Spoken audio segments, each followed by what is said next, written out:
আমাদের দেশে কিন্তু একটু ঘাটতি আছে। আমরা মনে করি কি যে আমরা 5 টাকা কম পেয়েছি, 10 টাকা কম পেয়েছি, আমাদের বীজ আর ফ্যাক্টরি ফোর যেটা ইন্ডিয়ান সেটা আমি কিনতে হবে, বীজটা খারাপ বা কম একটু এটা কেনা যাবে না।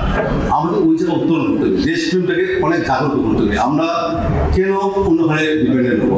আমার দেশের জিনিস থাকতে আমরা অন্যখানে যাবো না। আমরা কম্পিটিশন করতেছি, এখন ভালো করতেছি, আগের তুলনায় কিছু যায় না। এখন কিন্তু বিএডিসির যে বীজটা এটা অনেক কোয়ালিটি সম্পন্ন, অনেক ভালো, এবং আমরা ওই 524 এই সমান তালে চলতেছি। সুতরাং আপনাদেরকে উদ্যোগ নিতে হবে যে আমরা আমাদের দেশীয় জিনিসটা দেব, এটা একটা বিষয়। সেকেন্ড হচ্ছে আপনার হচ্ছে আমদানি কমাতে হবে। আমদানি তো অটোমেটিক কমে যাবে। এবার আপনারা জানেন যে বিভিন্ন কারণে ইন্ডিয়ার সাথে আমাদের একটা টানাপোড়েন চলছে। গভর্নমেন্ট আমাদের চিন্তা করছে যে সামহাও এবার আমদানি হবে না, আর যেটা বিকল্প পথে আছে সেটাও হয়তো কমে যাবে। তাহলে আমাদের পাট চাষে আরো ধস নামবে। যার জন্য সরকার এটা কি করছে, আমাদের সাথে আলোচনা করছে। আলোচনা করার পর একটা সিদ্ধান্ত নিল যে আমরা এবার আগে আমরা ধরেন 600-700 টন করতাম, তাই না? কত 1200 এবার আমাদের বলি তোমরা ইন্ডিয়ানটা যদি না আসে বা না পাওয়া যায়, আবার আমরা না নেই, তাহলে সেক্ষেত্রে আমাদের আরো বেশি উৎপাদন হবে। সেই জন্য আমরা ডাইরেক্ট 2000 টন আমরা উৎপাদন করবো, যেন আমাদের পাট চাষটা ত্বরান্বিত হয়। এবং সেইখানে আমরা তখন কষ্ট করলাম, আমি এবং আমাদের সচিব মহোদয়, যে এই যে 2000 টন করবো আমাদের বিক্রি করতে পারবো না। কারণটা কি? কারণটা হচ্ছে আমাদের যে দাম, সেই দামে কৃষক দিতে চাচ্ছে না, বা ইন্ডিয়ান কিছু পুশ সেল আছে, সে জায়গায় দাম কম হয়। তখন সিদ্ধান্ত হলো যে ঠিক আছে, তাহলে আমরা পার কেজিতে 100 টাকা সাবসিডি দেবো। তবুও আমরা আমাদের বীজটা বিক্রি করবো, আরো বীজ বিক্রি করবো, এবং এই বীজটা যদি কৃষক নেয় এবং উৎপাদন ত্বরান্বিত করে সেই জায়গায় আসবে। যার জন্য আমরা প্রায় 12 কোটি টাকার ভর্তুকি পেয়েছি, সেটা আমরা কৃষকের কাছে এই প্রতি কেজিতে 100 টাকা দিয়ে দেবো। মাত্র 30% টাকায় জমির মালিক হয়ে নতুন বাংলাদেশের গড়ে তোলার স্বপ্ন দেখা বাংলা বসতি। ব্র্যান্ডিং আছে ফরিদপুরে। আপনারা হয়তো যারা বাইরে থেকে আসছে তাদেরকে বলি, সোনালী আসে ভরপুর, ভালোবাসি ফরিদপুর, এটা আমাদের কিন্তু জেলা ব্র্যান্ডিং। তো আমি মনে করি যে এটা শুধু ফরিদপুরের ব্র্যান্ডিং না, আপনারা যদি বলেন এই অঞ্চলে যে পাট চাষ হয় সবারই হয়তো ফরিদপুরের ব্র্যান্ডিং, কিন্তু আমাদের এই অঞ্চলের একটা ব্র্যান্ডিং।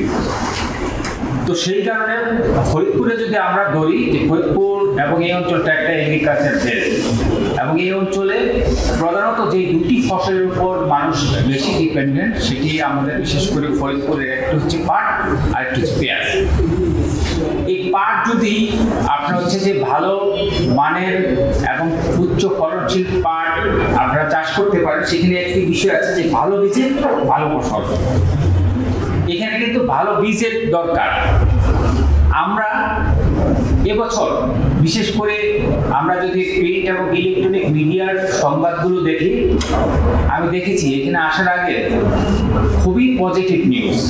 বিশেষ করে আমাদের পাটের ফলন, কৃষকরা ভালো দাম পাচ্ছে, এবং পাশাপাশি যে একটি উন্নত জাত, যেটি হচ্ছে আমাদের হচ্ছে পাট গবেষণা ইনস্টিটিউট আমাদের যেটি আবিষ্কার করেছে, যেটাকে বলে হলো সবুজ সোনা, তোষা নয় সম্ভবত, সেটি হচ্ছে যে খুবই কৃষকদের কাছে আকর্ষণীয় একটি পাট বীজে পরিণত হয়েছে, এবং এটি খুবই কিন্তু হচ্ছে যে জাতীয় পর্যায়েও এই জিনিসগুলো প্রচারিত হয়েছে।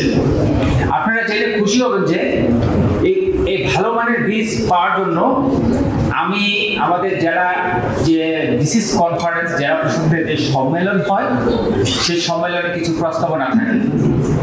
গত বছর আমি পেঁয়াজ নিয়ে প্রস্তাবনা দিয়েছিলাম, তার পরিপ্রেক্ষিতে আমরা কিন্তু সারা দেশে প্রণোদনা হিসাবে এই যে এয়ার ফ্লো মেশিন বা ব্লোয়ার মেশিন যেটাকে বলেন, এটা কিন্তু সারা বাংলাদেশে এই প্রণোদনার অংশ হিসেবে কৃষি ডিপার্টমেন্টের মাধ্যমে বিতরণ করা হয়েছে বা প্রকল্পের মধ্যে রয়েছে। এবার আমি প্রস্তাব দিয়েছি, যেটা হচ্ছে যে এখানে বিএডিসি চেয়ারম্যান স্যার আছেন, যে প্রণোদনা হিসেবে যেন তোষা নয়, এটাকে যেন আরো বেশি প্রচার করার জন্য, কৃষকদেরকে আকৃষ্ট করার জন্য এবং তাদের আস্থা অর্জনের জন্য যেন এটা প্রণোদনা হিসাবে বিএডিসির মাধ্যমে দেওয়া হয়।